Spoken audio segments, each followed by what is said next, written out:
Hi everyone, welcome to our EDUCAUSE presentation. We're going to share some of the work we've been doing over this past year or so to learn about our students' journeys and to surface some of the thinking about to help our students run, we must trip them. We're not mean people, but we believe we have some ideas about how to help support them in their time at the university. We want to create context for each student to trip over the right stuff at the right time. Before we go down that path too far though, here's a little bit about our university and our partner in this effort, Worldwide Technologies. I'm Meredith Aronson. I'm an IT business architect at the University of Arizona.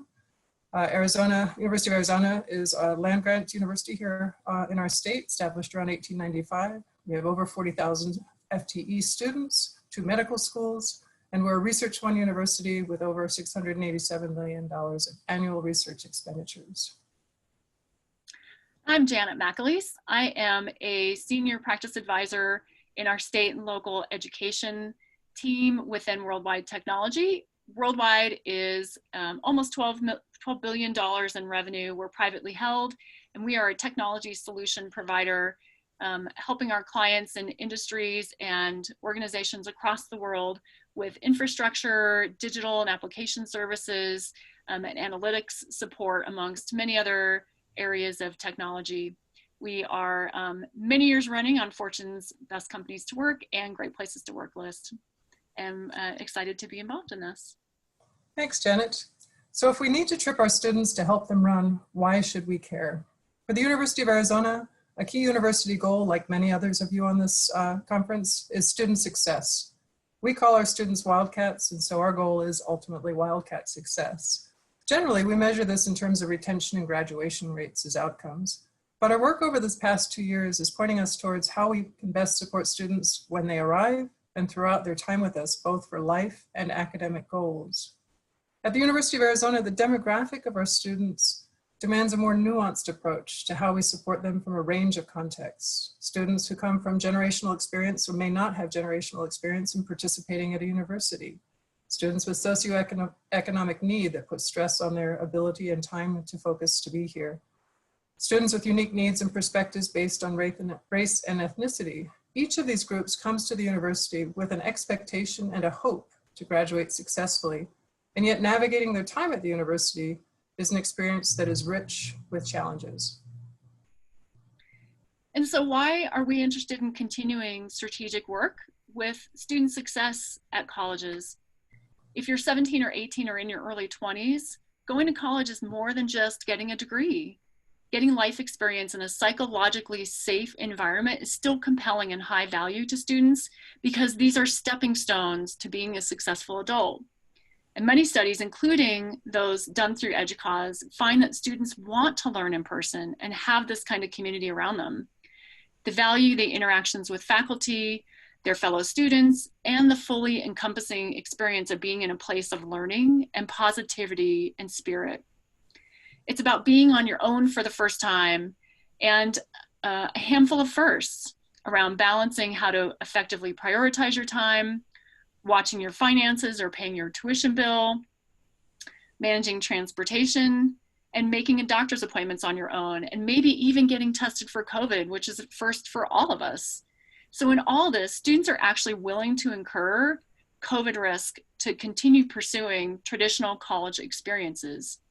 And in this, their experience looks like the 3 domains in this Venn diagram here, where the red is all of the set of administrative things that students have to do to just participate as a student at their college. The blue area is all the sets of things that students have to do and people they have to interact with in order to complete their studies and actually get classwork and coursework done in their chosen field of study and major. And the items in green are life things and groups and folks that students have to interact with just because they're a person on campus. And even though institutions and staff usually support only one of each of these areas and think distinctly about this experience, students experience college as this full ecosystem squarely in the middle. So the bottom line is, getting a degree is not equal to a successful college experience. They really are squarely in the center of this Venn diagram. The reward of their experience is worth the cost and risk of attending in general and attending in a pandemic. So given this, We want to be sure we're thinking deeply about how to best help them navigate the full set of domains as elegantly and efficiently as possible. Helping nurture their efforts and developing good habits. And this includes picking students up and serving them from where they each respectively are. And it involves dropping things in front of them to help them pay attention to when we know they need to pay attention to them in a way that feels natural and organic for students.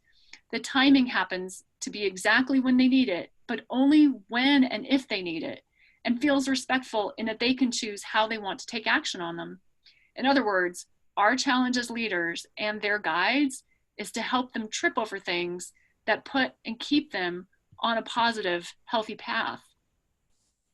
So how do we help them develop that capacity? And that's really what we're talking about, is capacity building. Over a year ago, we set out to learn more about the student experience at the University of Arizona in order to help develop, again, their capacity to be successful. We gathered groups of students to help unpack what their individual journeys were like. You're looking at one of those sessions here in this image. We asked them, how did they navigate campus on a given day? You see those physical maps and their journeys, depending on whether they were on or off campus students in the upper right of this image. Their pre-arrival and their first year experience, what it entailed, and the overall emotional feeling month by month over their first year, which is what you see blown up in the upper right. And you can see on those curves, depending on the month, their emotional relationship to being here on our campus goes up and down. The blue thumbs indicate where they felt most critically decisions about do I stay or do I go were being made. So again, in September and February, they're critical times in their journey about whether this is the right place for them. And we asked them about their experiences during their entire time at the university. While we learned many things, we could clearly see that the critical time was when they first arrived. That would be both for first years and for transfer students. The density of information and experiences and learning during this first period of adjustment was daunting, and students talked about it. The contrast between, in the image here, between the flip chart showing enjoy it right in front of us and the relative overwhelming despair of our students is pretty beautifully illustrated in this photograph.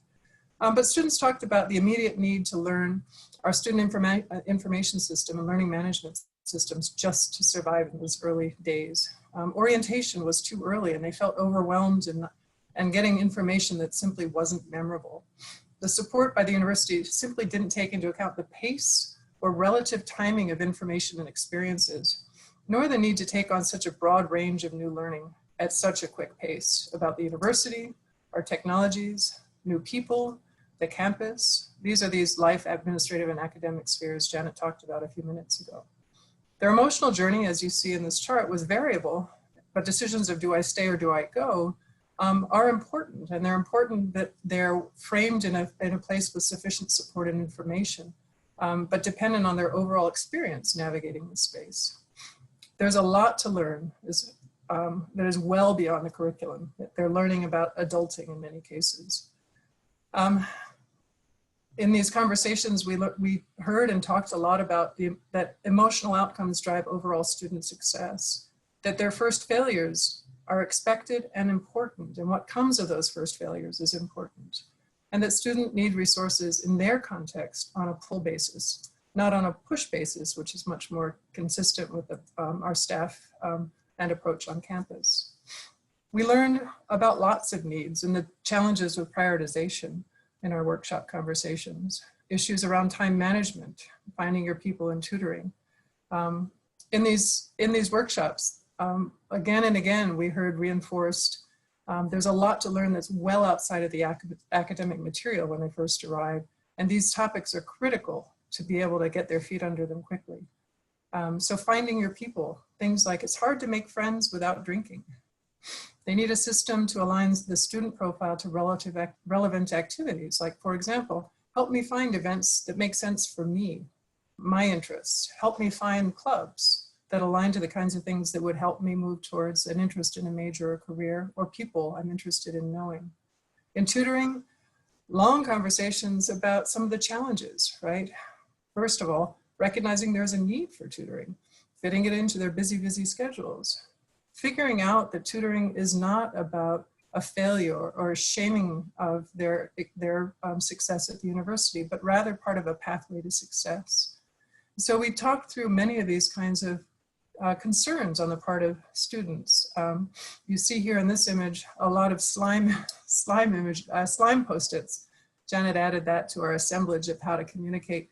But students felt slimed in a lot of their interactions in their tutoring experience. And we need to be cautious about reducing slime on our campuses. I say that lightly, but I think in the end, that's really where we need to provide support. So with so much to learn and such time pressure, how do we help students make sense of the fire hose, else they get left behind?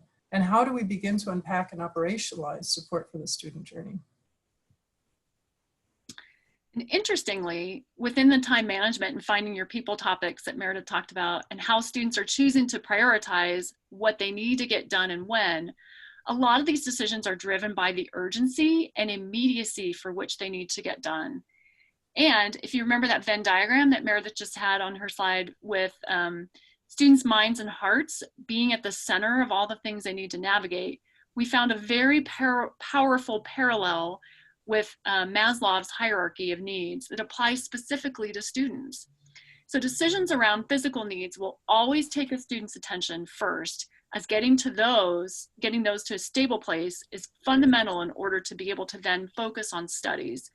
So if you aren't knowing where your next meal comes from, or your roommate just dumped all of your stuff out into the hall because you're in an argument, that gets solved first. And the life things are here in the bottom along with some of the administration functions. Am I able to pay my tuition so I actually can be a student this semester? Once you solve those, then students can really move up the pyramid and fully focus on their studies.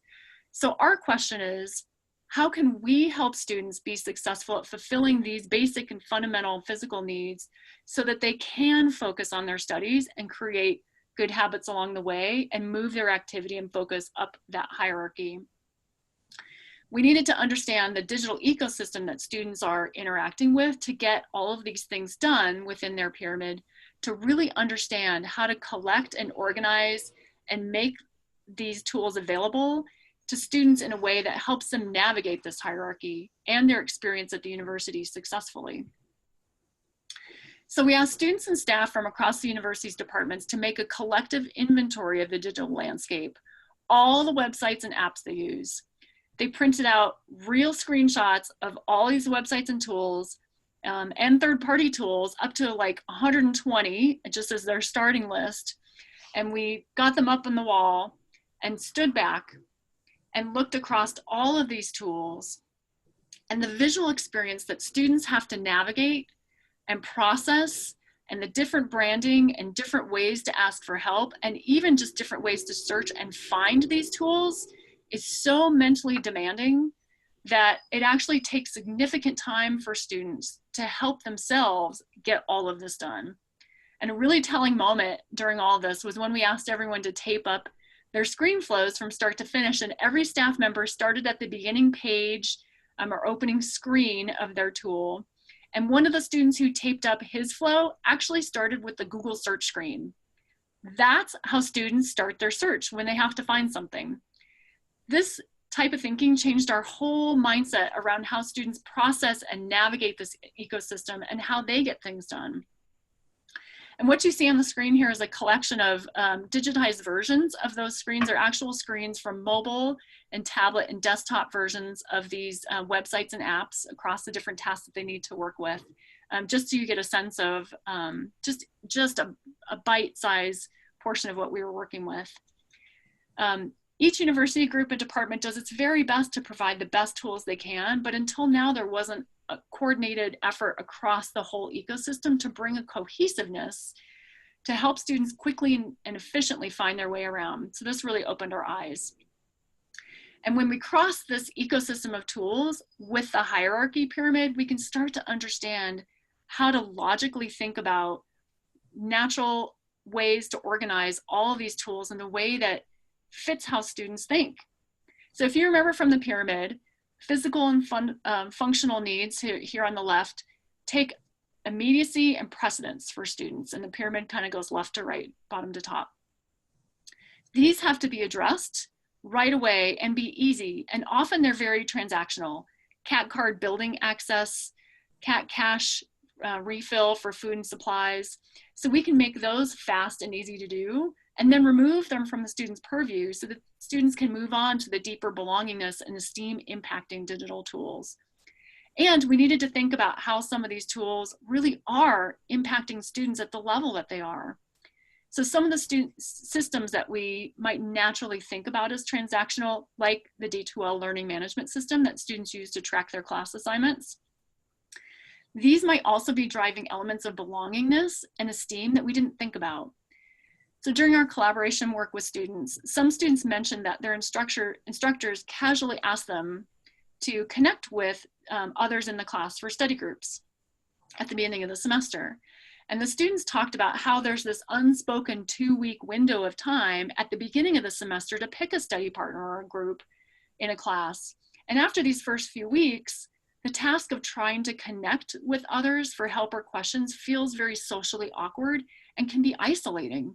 So thus, they've lost the opportunity, if this wasn't managed well or reinforced or facilitated, they've lost the opportunity to potentially make meaningful personal connections and find their people. So what we can do with technology is to organize physical, functional, and belonging to some extent tools in ways to quickly complete and free up attention by students for the other higher order dimensions. And we can take some of the mental work out of the way so students can spend time doing what's really important to them. So now that we can start to prioritize with this kind of view, how we spend our energy and university efforts to create a more natural feeling ecosystem of these tools that serve students in the way that they need.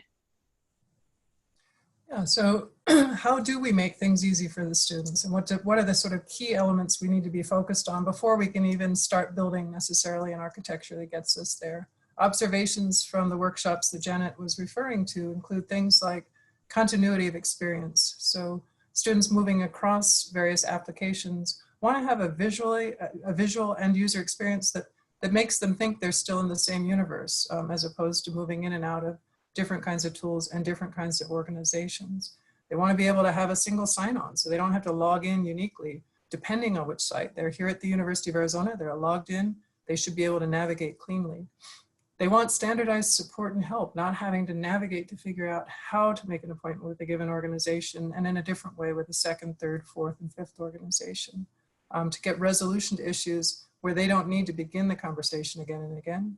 And data integration to allow for seamless movement of combined data across these various systems so that actions in response to those can be much better coordinated. So these kinds of system level foundations are critical to put in place as before we can even begin to mature an architecture that supports students tripping over the right kind of information at the right time. So what is an architecture that can support that? I think arguably, many portals address the sort of the bottom part of this diagram, the ability to integrate enterprise platforms like PeopleSoft Students and our learning management system with Salesforce, for example, to integrate applications and allow for single sign-on and deep linking when you're moving between those applications. But critically, when we want to think about how do we get to a place of having students trip over the right information to help build their capacity, what we need to think about is a data integration layer that brings the data together, and then the ability to build more complex models based on behavioral analytics that allow us to identify connections between data that might be in different places, for example, that would help students contemplate new pathways. So for example, based on grade information, we might connect them to known tutoring services that match those kinds of performance variables. We would have the ability based on participation in student clubs to offer them recommendations for upcoming events.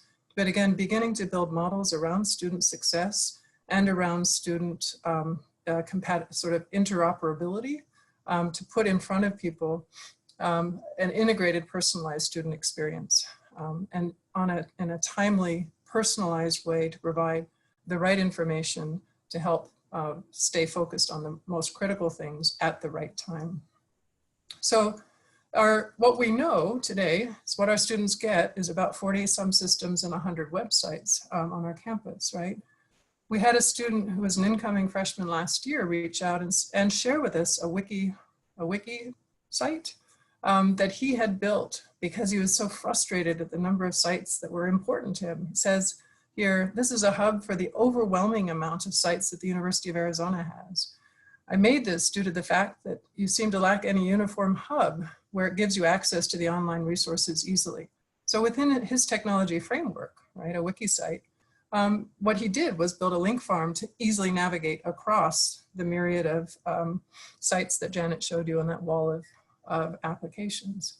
But what we know today is what students expect in their day-to-day digital experience is quite different. They are active users of Instagram and TikTok and Amazon and Netflix. And so their expectation with these large corporate digital ecosystems is something that knows who they are, knows what they've done before, and can put in front of them the most relevant kinds of information that they need for who they are. And the recommendation engines of an Amazon being a very simple example of that kind of thing. But again, a tunable system that helps them to navigate these very complex systems.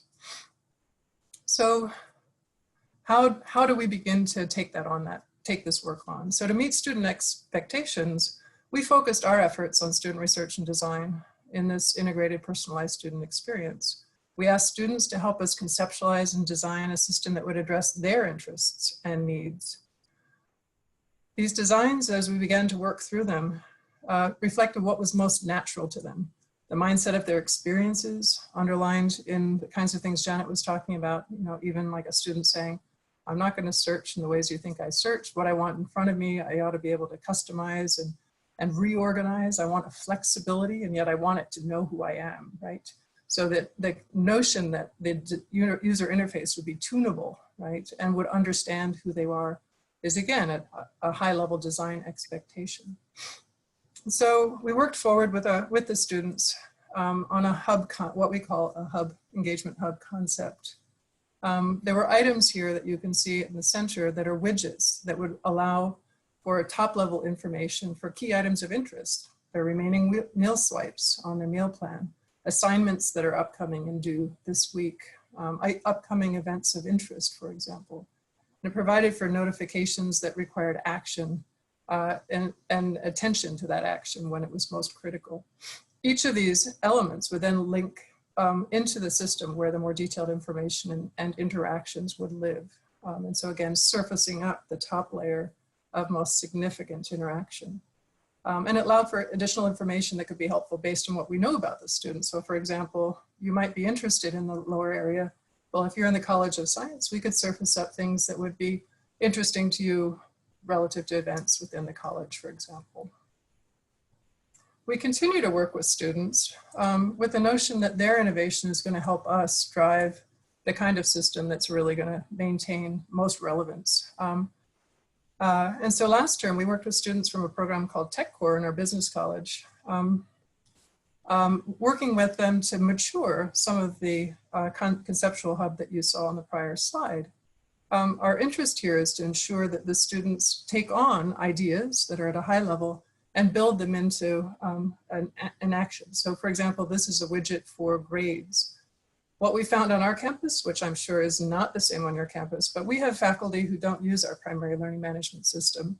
And because of that, our students find themselves frustrated regularly. And so if we were to simply integrate to the learning management system, it would be an incomplete solution. So what the students came up with was a notion that you ought to be able to input the missing data.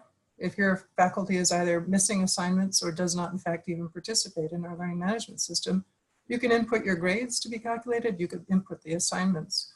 And then more so, the students went one step further and talked about, hey, wouldn't it be cool if we could crowdsource that stuff? So in a class of 300 individual students wouldn't have to take that effort on, that could be input by one and verified by a second, for example. So there's really kind of cool stuff that's emerging. And we look forward to continuing to work with our students to continue to mature the products that we're going to build here. So at the end of the day, our goal really is to use technology to create human connections and help students find things naturally, organically, and not only trip over them, but help move them forward and create good habits so that they have a successful college experience. And really what we want you to take away is understand where students are, understand their world around them in the way that they experience it, and involve them in the solution. And that's truly what we can do to help them run. Thank you so much for your time and attention and for your interest in our talk today. If you download the slides from EDUCAUSE presentation site, you'll get more information about Meredith and myself. And if you have any questions, please feel free to reach out to either one of us. We're happy to answer any questions you have. Thank you.